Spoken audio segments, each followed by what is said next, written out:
রমজান মাসের প্রথম রাত্রিতে আকাশে কি হয়? এই রাতে আল্লাহ তাআলা কি করেন?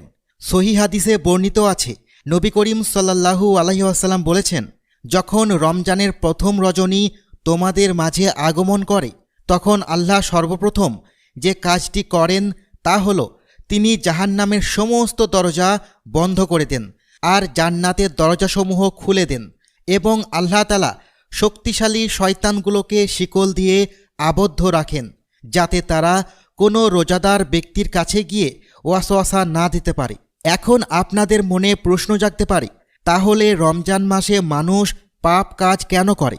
কাজী ইয়াজ রহমতুল্লাহি আলাইহি বলেন, যারা রোজাদার তাদেরকে শয়তান ওয়াসওয়াসা দিতে পারে না, ফলে ওই ব্যক্তি বড় ধরনের পাপ কাজ করতে পারে না। আর যারা পাপ কাজ করে তারা কুপ্রবৃত্তির কারণে করে থাকে।